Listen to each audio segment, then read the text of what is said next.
สบายดี FC และสบายดีทุกๆคนที่กดติดตามเบิ่งคลิปเฮาในตอนนี้มื้อนี้เป็นมื้อวันเสาร์เฮาสิพาทุกคนไปเบิ่งและสัมภาษณ์คนลาวขายฟู้ดทรัคอยู่แคมทางอยู่เมืองคานาโอเฮฮาวายว่าสิเป็นแนวใดไปเบิ่งนํกัน ตอนนี้สิไปบุกห้านท่านนอมไปเบิ่งเพิ่นขายฟู้ดทรัค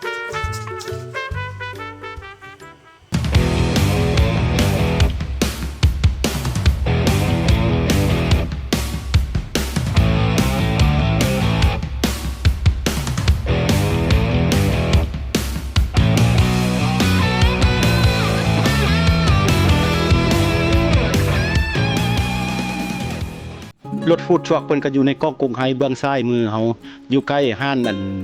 เลกเกอร์สโตร์วันนี้เฮาก็สิขี่เข้าไปจอดอยู่กองกรุงไฮนี่ล่ะเย้สบายดีท่านน้อมก็เพิ่นมาต้อนรับเองเลยเนาะเจ้าของห้านนี่แกมันห้านถนอมเพิ่นขายมีเมนูอย่างใดนี่ตอนนี้เฮาก็มาเป็นต้นแรงแล้วเนาะกระจกใกล้สิปิดร้านแล้วแต่ว่าขั้นตอนสวยเฮามาเบิ่งนี่ก็นักท่องเที่ยวก็สิเต็มอยู่แถวนี้อันนี้ห้านน้องซ้ายเพิ่นห้านน้องซ้ายเป็นอาหารไทยแต่ว่าห้านเพิ่นก็ขายเครื่องโลโก้เบิ่งห้านน้องซ้ายเพิ่นมีอาหารไทยอย่างเด้โอ้มีอาหารไทยอาหารลาว เดี๋ยวพี่ สบายดีมีอาหารไทยอาหารลาวอย่างเรียบร้อยโอ้คักเว้ย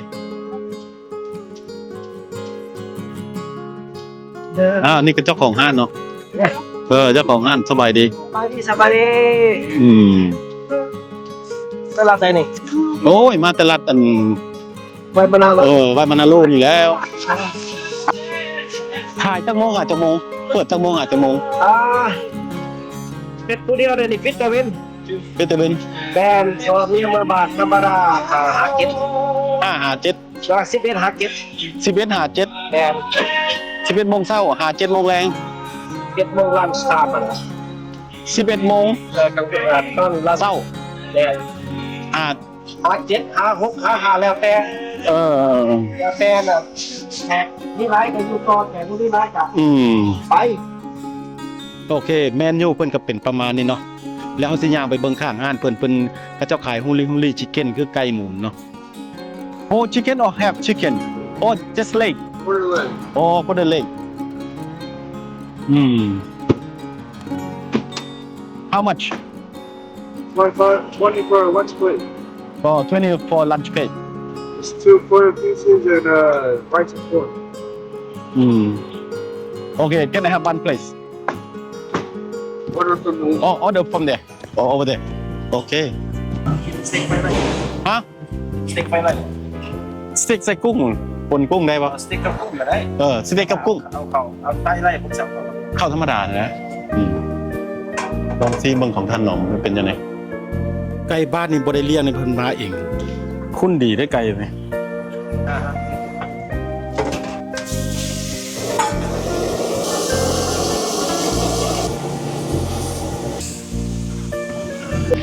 โอเคได้แล้วนี่มึงรู้เป็นยังไงโอ้เพิ่นให้หลายเป็นพิเศษมื้อนี้อุ่นท้องซื่อ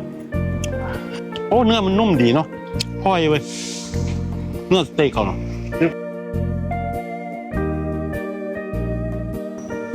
โอ้จิบมื้อทานหนอมนี่แซ่บเว้ย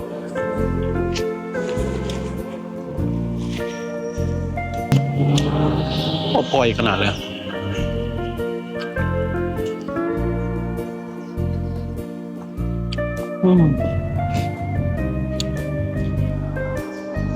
โอเคมื้อนี้ก็ได้มาหาอันฟู้ดทรัคของท่านหนอมเนาะมื้อนี้เราได้มีโอกาสมาแวะเพิ่นอยากมาถามว่าเพิ่นนั่นขายจังได๋ขายอันนั้นเปิดยามใดปิดยามใดเนาะมาตั้งอยู่จุดนี้ดนสำาใดแล้วประมาณ5 ปีแล้ว5 ปีแล้วตะกี้ไปตั้งอยู่ไสก่อนพุนาลูแถวกะฮากูอ๋อมาอยู่นี่ได้5 ปีวันนี้ขายอย่างก่อนเริ่มต้นขายตัวนี้เลยบ่ เริ่มต้นก็ขายอันนี้เลย ขายนี่เลย เพราะมันเป็นอาหารอันโลโก้เนี่ยเป็นอาหารฮาวายเนี่ย แบบก็สไตล์บ้านเฮาอะสไตล์ลาวนะ โอ้อันนี้อันน่ะมี2คนเนาะอันน่ะมี2ไอ้น้องบัดนี้น้องชายขายอาหารไทยอาหารไทยอาหารลาวมีลาบมีหยังอยู่หั่น อันนี้เป็นอาหารแบบอาหารโลโก้ อันนี้อาหารโลโก้เนาะ อาหารโลโก้ แล้วก็มีgarlic shrimp spicy garlic shrimp and Hawaii chop steak fried rice and chicken and shrimp มีแต่อาหาร5-6อย่างนึงบ่ได้ขายหลาย แล้วตอนนี้คนก็แปลว่าเขาปิดห้านแล้วเนาะตอนนี้เนาะ ปิดห้าน มาปิดห้านแล้ว 5 โมงครึ่ง 5 โมงครึ่ง6 โมง แต่ว่าตอนใดที่ว่าคนที่ว่าหลายเด้ สองคนหลายประมาณลันช์กับดินเนอร์ ลั่น กั กั บบ ดิน เบ เน ร อ ก ร์ ฟาสต์กับบ่ปานใดมันเขาเจ้ากิน after lunch อัปเปอร์ลั่น after lunch ประมาณ 11 โมงขึ้นไปนะ 11 โมงขึ้นไป 11 โมงขึ้นไปฮอด5 6 โมงแรง โอ้วันนี้อันเขาถามเบิ่งว่ารายได้นี่ปกติบ่ว่าแต่ละวันมันคือ ราย กัน ได้ บ่ ปกติก็ มันคือกันบ่ ก็ แต่ละมื้อบ่คือกันเนาะ แต่ละมื้อบ่คือกัน บ่คือกัน แต่ว่า บางมื้อก็บีซีบางมื้อก็สโลว์ก็แล้วแต่แขกเนาะ แต่ว่าคันบีซี่สุดๆที่ว่าได้สุดๆนั้นเท่าไหร่ ในสุดก็สำหรับข่อยแล้ว6-700 800 6-700 800 700 7-800เนาะ 900ก็ได้1,000ก็เคยได้อยู่แต่ว่ามันหักดนๆได้ซะนึง แต่ว่า แต่ว่า ขยได้ สำคัญแท้ๆเนี่ยประมาณปกติก็ประมาณ500นี่ก็โอเคบ่รุดละ500นี่บ่ลด 500นี่บ่รุด แต่ว่าคันได้สูงสุดนี่ประมาณมอง8-900 ประมาณนั้นละ 1,000ก็ได้แต่ว่ามันบ่ได้ มันบ่ได้ทุกมื้อ มันบ่ได้เรื่อย เพราะว่า ถ้าว่าโชคดี เฮาก็อาหารเฮามีแต่4-5อย่างเฮาก็บ่เฮ็ดผู้เดียวนะมันก็เลยว่า เฮ็ดผู้เดียวบ่ได้จ้างไป มันบ่ได้จ้างไปนะ เออ มันก็เลยเฮาก็เฮ็ดน้อยลงเฮาบ่ได้เฮ็ดอาหารหลายเอาที่ว่ากำลังเฮาเฮ็ดได้นะประมาณ แต่ว่าตามปกติที่ว่าขายทั่วไปแต่ละมื้อแล้วแปลว่ายามที่ว่าปกติเอาประมาณ5-600บอก ได้ฮะ 5-600ปกติเนาะแต่ว่ากันสโลว์สุด สโลก็300 300ประมาณสโลว์ที่สุดๆแต่ว่าคันได้หลายที่สุดก็แม่น8-900 ประมาณนั่นแหละ อันน่ะแต่ว่า1,000นี่ยากแต่ว่าเคยได้อยู่ แต่ว่าหางยากอยู่ เคยได้ แต่ว่าคันมันแขกคันมันยามแบบว่าซัมเมอร์ไทม์มันอาจจะได้อยู่ประมาณ7-800เลยแบบทั่วมันมาหลายนะมันก็เป็นช่วงเป็นซีซั่นบ่ มันเป็นซีซั่นมันเป็นช่วงของมันบ่แม่นว่ามันสิได้คุมื้อมันก็อันนี้งานอันนี้มันก็แบบแล้วแต่แขกสิมาเนาะ แต่ว่ากันได้ซ้ำนี้ก็เฮาเฮ็ดผู้เดียวเนาะ เฮาเฮ็ดผู้เดียวมันก็โอเคเฮาบ่ได้จ้างคนนะ เพราะว่าเฮาก็พอแฮน เฮา โด ก็พ ได้ ออยู่ได้ว่าซั่นเถาะ เฮาพอแฮนโดได้ พอ handle คนเดียวถ้าว่าเฮาจ้างคนมาเติมมีหยังเติมมันอาจจะ มันก็เฮาก็ เฮาเฮ็ดทันอยู่แล้วเนาะ เฮาเฮ็ดทันอยู่แล้วแต่ว่าคนมันก็ประมาณซ้ำๆเก่ามันก็ คนก็มาประมาณซ้ำนี้ ประมาณซ้ำๆนี่ก็เลยว่าจ้างไปมันเข้ากับ มันก็ไล่ๆบ่หลายเนาะนะก็อยากจ้างอยู่ถ้ามันถ้าว่าเป็นไปได้เนาะถ้าเมื่อหน้ามันเป็นไปได้เนาะ ถ้าว่าเบี้ยเขามัน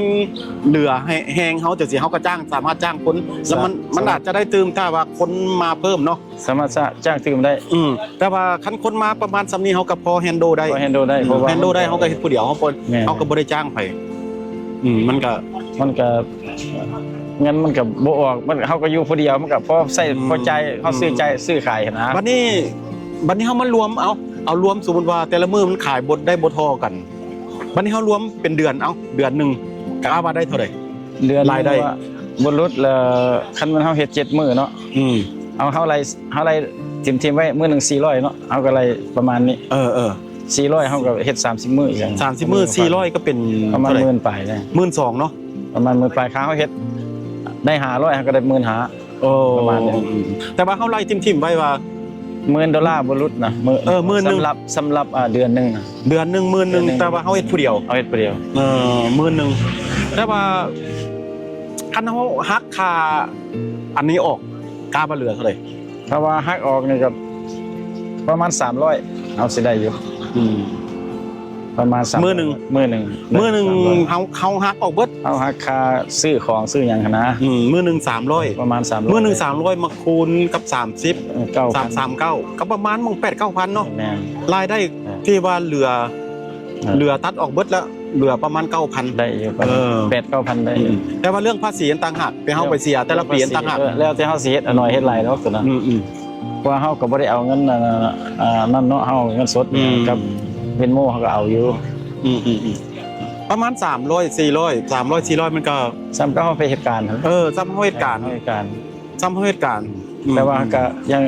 ก็ดีนิดนึงเพราะว่าเฮาเป็นนายเฮาเองเฮาบ่ได้เป็นคนอื่นนะแล้วเฮาก็อยากมาซ่ามาไว้บางทีเฮาก็ไปตลาดไปหยังเนี่ยเฮาไปช้อปปิ้งซองก็มาซ่าหน่อยนึงเฮาอยากหยุดเฮาก็หยุดได้ เฮาอยากหยุดเฮาก็หยุดได้เพราะมันเป็นงานของเฮาเอง เฮาอยากปิดก่อนก็ได้เฮาอยากไปพุ่นไปพี่ก็ได้แต่ว่าคันพี่เฮ็ดเบี้ยให้คนนี่เฮาปิดเขาให้เฮาออกเลยเด้ แม่นหั่นแหละเจ้ามาบ่ทันเจ้าลายเทื่อเขาก็บอกว่าเจ้าบ่ต้องมาเลยแม่น เฮาเจ้าก็ต้องโตงานแล้วตอนนั้นว่า มันก็โอเคเนาะภายใน5 ปีนี่เนาะก็ ภายใน5 ปีโอเคมันอยู่โตแล้วข่อย แต่ว่า มาที่แรกมาเริ่มที่แรกก็ห้อยมื้อนึงบ่ฮอด100เลยมื้อละ$60นึงนะบ่ปีที่แรกนะ ปีที่แรกบ่ มันก็ยากเด้เพราะว่าเฮายังบ่มีแขกเลย แขกบ่ทันฮู้เฮาเถื่อแขกเขาบ่ทันฮู้แล้วมันกินอาหารเฮาแล้วน่ะมันก็เริ่มกลับมาหั่นนะแบบว่ารู้สึกว่ามีอาหารแขกเก่าแขกใหม่มันก็รวมกันหั่นน่ะมันก็เลยแบบว่าโอเคประมาณ400 500 600มันก็อยู่โตแล้วเฮาอยู่คนเดียวมันมีแต่แขกที่เขาเป็นทัวริสต์ที่ว่าเขาขี่ไปบ่แล้วหรือมีแขกในบ้านในเมืองเขาเข้ามาอยู่บ่แขกบ้านกับพวกโลโก้หั่นแหละพวก construction พวกกันเขาเหตุการณ์ที่อย่างนั้นนะพวก construction เนาะ construction construction แล้วก็บางเทื่อก็แต่คันเฮาอาศัยนักท่องเที่ยวก็มาอยู่ที่ว่านักท่องเที่ยวมันก็สิเห็นแล้วมันก็มาจอดแต่ว่าแขกประจำเฮาแท้ๆมันก็เป็นพวกโลโก้พวกไทยบ้านไทยอย่างเนาะที่ว่าเขามาซื้อพวกไทยบ้านประจำเนี่ยแหละพวกไทยบ้านพวกนี้เขาสิไล่ประจำได้เพราะว่าเขามักเขากินเขาก็ต้องมากินแม่นเพราะว่าส่วนหลาย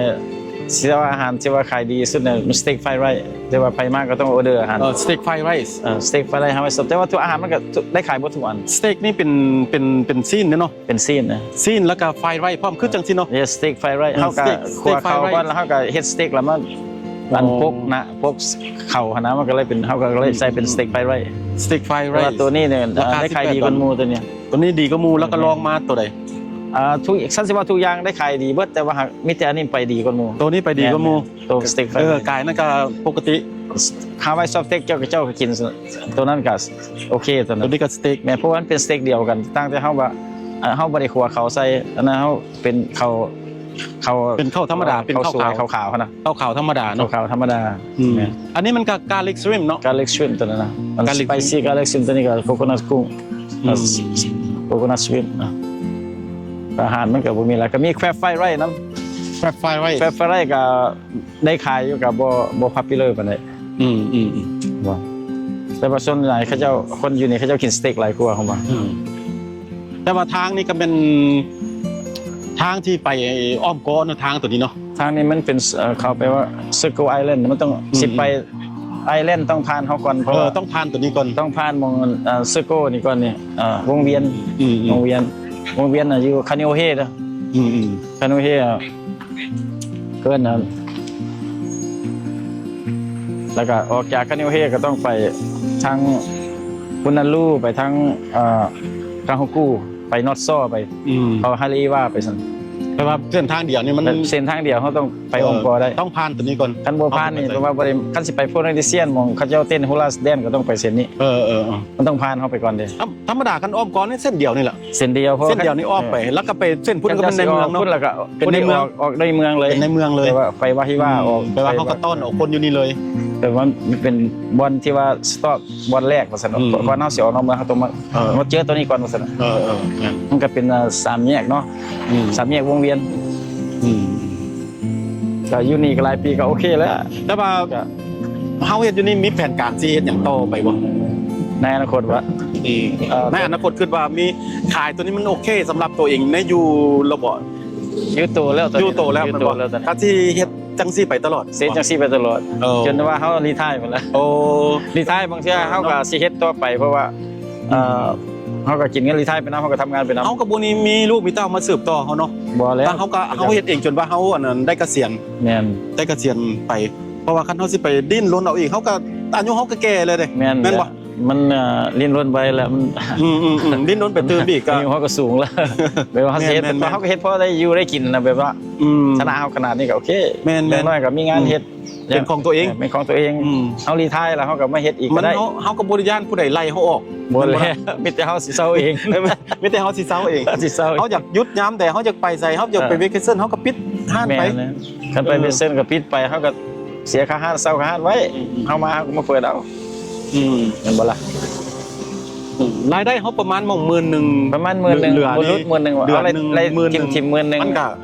มันก็พออยู่ได้เนาะ แม่น ขายรถช็อป ๆเฮาก็ไปเหตุการณ์ก็มันก็บ่ได้ดอก10,000เนาะ แม่น เพราะเป็นลูกน้องเขาเด้ออันนี้เขาเป็นนายเขาเองโอเคได้ซ้ำนี่ก็ชื่อว่าดีใจละเขาทำได้สำหรับ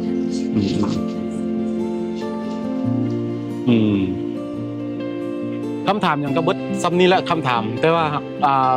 ผู้ใดได้เวมาทางนี้ได้มาท่องเที่ยวทางนี้เป็นเมนแลนด์หรือว่าผู้ใดได้มาเที่ยวฮาวาย เซิร์นยินดีต้อนรับเด้อครับผู้ใดมา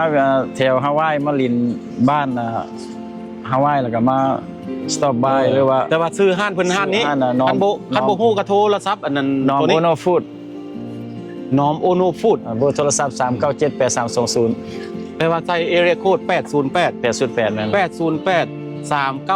8320 8320 โทรมาก่อนก็ได้หรือว่าขี่ผ่านมาก็มาแวะได้ ถ้าผู้ใดจะขี่ผ่านมาอ้อ ยิ ม นดี ก่ ต้ อ อน นรับเบิดทุกคนเด้อ มีอาหารน้องซ้ายเพิ่นก็เป็นอาหารไทยอาหารลาวอยู่ฝั่งนั้น อาหารไทยอยู่ฝั่งนั้นมีไทยฟู้ดแล้วก็มีโลโก้ฟู้ดฮาวายฟู้ดแล้วก็มีฮูลีชิคเก้นอยู่ฝั่งนั้น มีกระเจ้าไก่ฮูริชิคเก้นปิ้นไก่ปิ้งไก่ย่าง